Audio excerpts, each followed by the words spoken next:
Assalamualaikum warahmatullahi wabarakatuh. Salam sejahtera bagi kita semua. Perkenalkan, nama saya Fajar Setia Pratama dengan nomor induk mahasiswa 6420840. Namun, saya di sini tidak sendiri. Saya bersama rekan-rekan saya yang bernama Octavius Wisodo dengan nomor induk mahasiswa 6420838. Lalu ada Joshua Hasibuan dengan nomor induk mahasiswa 64201 486. Lalu ada Siti Lamita Puspa dengan nomor induk mahasiswa 64200 650. Dan yang terakhir ada Ilmi Nafia dengan nomor induk mahasiswa 64200 897. Baik, dengan ini kelompok kami ingin mempresentasikan pertemuan 4 kalimat dan kalimat efektif dalam penulisan. Pertemuan 4. Kalimat dan kalimat efektif dalam penulisan. Pengertian kalimat. Kalimat menurut George Keraf yaitu suatu bagian dari ujaran yang didahului dan diikuti oleh kesenyapan, sedang intonasinya menunjukkan bagian ujaran itu sudah lengkap. Pengertian kalimat menurut Harimurti Kridalaksana, satuan bahasa yang secara relatif berdiri sendiri, mempunyai pola intonasi final dan secara aktual dan potensial terdiri dari klausa. Kalimat dengan klausa. Klausa adalah gabungan kata yang minimal memiliki unsur S plus P dalam merupakan bagian dari kalimat majemuk. Contoh kalimatnya seperti saya bekerja tetapi dia duduk-duduk saja. Contoh kasus kalimat yang kedua adalah bunga itu layu karena kamu tidak menyiramnya. Ingin menjelaskan jenis-jenis kalimat. Jenis-jenis kalimat yang pertama jumlah klausa, yang kedua kalimat menurut fungsinya, yang ketiga kalimat perintah atau imperatif, yang keempat kalimat seru atau ekslamatif, yang kelima kalimat menurut kelengkapan unsur, yang keenam kalimat menurut susunan subjek predikat. Yang pertama kita bedah satu-satu. Pertama jumlah klausa. Kalimat tunggal adalah kalimat yang hanya memiliki satu pola kalimat. Contoh, ini jumlah klausanya gini. Dia seorang dokter. Itu kalimat nomina. Kalimat nomina. Dia sangat cantik. Itu kalimat adjektiva. Dia tidur. Itu kalimat verba. Rumahnya 8 rumah. Rumahnya 8 buah. Itu kalimat numeral. Yang B, kalimat menyebut. Kalimat yang memiliki pola lebih dari satu. Kalimat majemuk setara, ya, contohnya gini. Engkau tinggal di sini atau ikut saya. Ya, engkaunya itu S, tinggalnya itu P, di sini K keterangan, atau konjungsi predikat.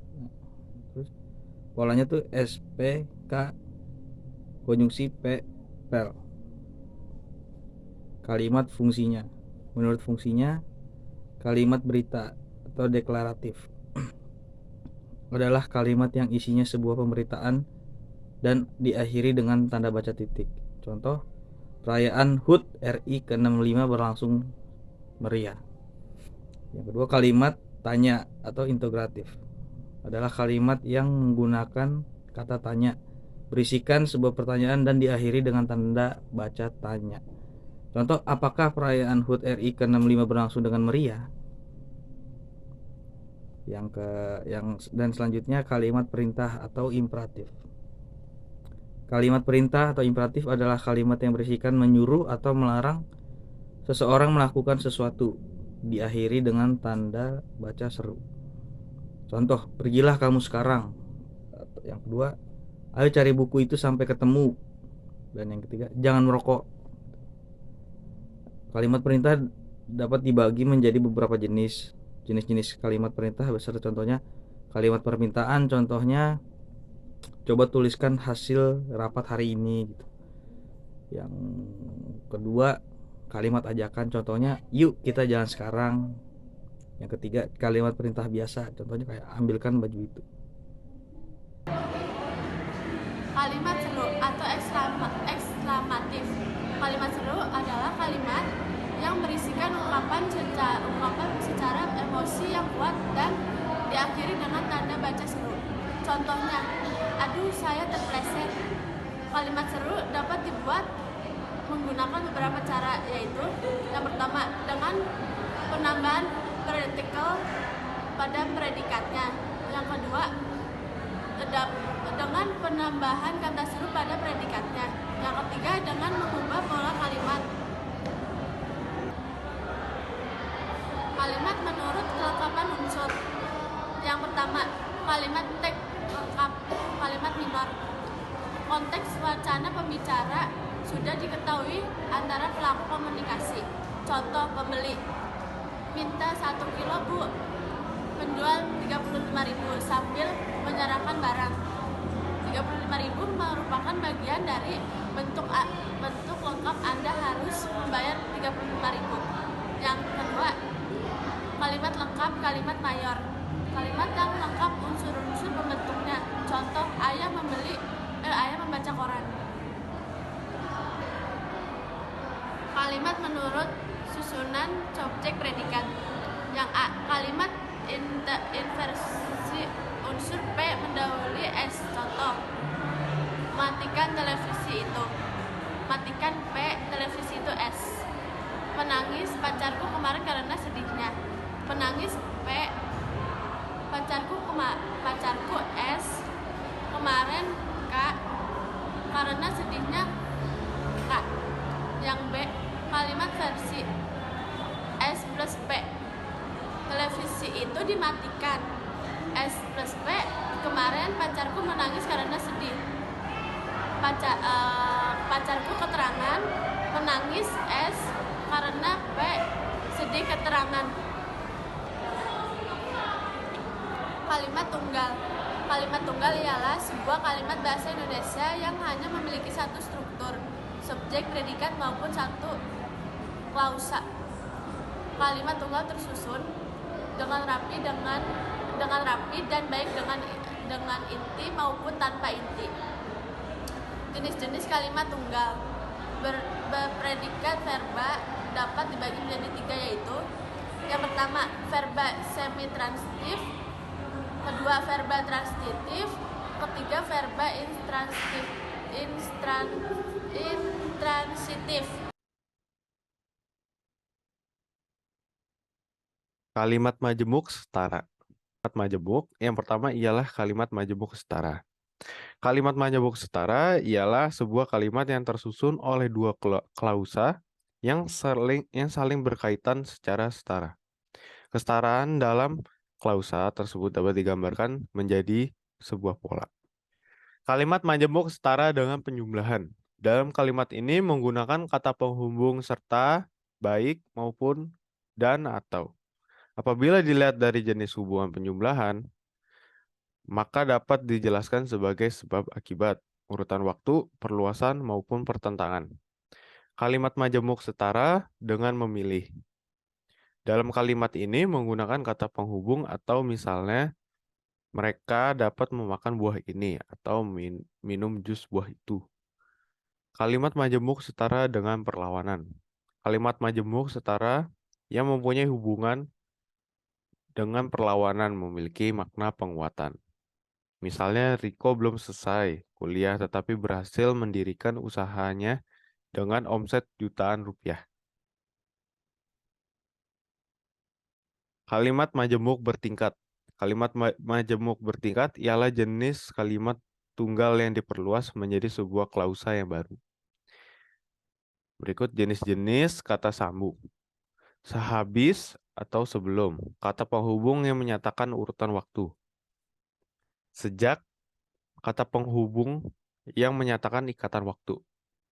Ketika atau sewaktu, kata penghubung yang menyatakan persamaan waktu. Jika atau andaikan atau kalau, kata penghubung yang menyatakan syarat. Sampai atau hingga, kata penghubung yang menyatakan waktu kehadiran. Kalimat efektif. Secara umum, yang dimaksud dengan kalimat efektif adalah sebuah kalimat yang jelas dan mudah dipahami sesuai dengan konteks dan situasi komunikasi. Untuk bisa menghasilkan komunikasi efektif, kita harus memperhatikan latar belakang lawan. Jika komunikasi dilakukan secara lisan dan mengetahui latar belakang pembaca jika lewat tulisan. 1. Terdapat latar belakang sosial. 2. Latar belakang pendidikan. 3. Latar belakang lingkungan. 4. Latar belakang adat istiadat, dan sebagainya.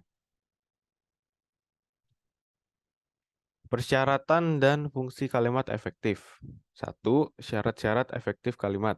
Secara tepat mewakili pikiran pembicara atau penulisannya. Yang A.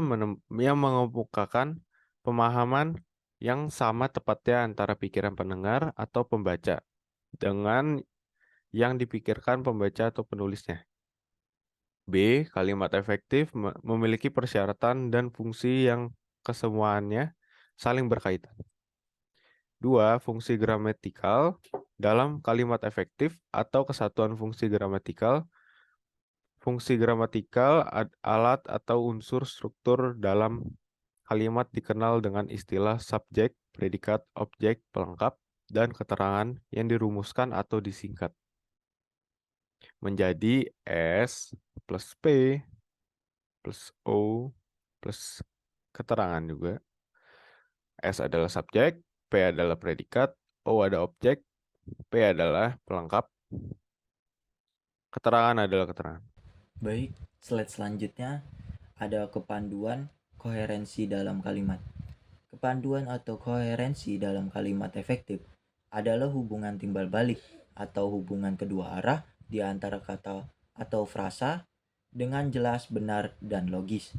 Hubungan timbal balik baik terjadi dapat antar kata dalam frasa satu unsur atau dapat terjadi antar frasa dalam antar fungsi dalam kalimat. Kohensi dan koherensi. Kohensi adalah hubungan antara bagian dalam teks yang ditandai penggunaan unsur bahasa. Konsep kohensi pada dasarnya mengacu kepada hubungan bentuk. Artinya unsur-unsur wacana, kata atau kalimat yang digunakan untuk menyusun suatu wacana memiliki keterkaitan secara padu dan utuh. Oke, di sini langsung ke slide selanjutnya ya. Ada contoh kalimat bersyarat koherensi. Kalimat yang tidak kohensif dan pembetulan kalimat yang koherensif. Yang pertama itu ada kalimat yang tidak koherensif. Setiap hari dia pulang pergi Bogor, Jakarta dengan kereta api. Pembetulan dari kalimat tersebut itu ialah setiap hari dia pergi pulang Bogor Jakarta dengan kereta api. Lalu contoh yang kedua itu ada oleh panitia seminar makalah itu dimasukkan ke dalam antologi. Pembetulan dari kalimat koherensif tersebut adalah makalah seminar itu dimasukkan ke dalam antologi. Lalu contoh yang ketiga ada pelaksanaan seminar itu karena jalan macet harus ditunda 1 jam kemudian. Pembetulan dari kalimat koherensif ini adalah karena jalan macet pelaksanaan seminar itu ditunda 1 jam kemudian. Baik, sudah di ujung presentasinya nih. Kurang lebihnya mohon maaf. Again, karena kami ini manusia pasti diluput dengan kesalahan. Thank you so much yang sudah memperhatikan dari awal sampai akhir. Wabillahi taufiq wa hidayah. Wassalamualaikum warahmatullahi wabarakatuh.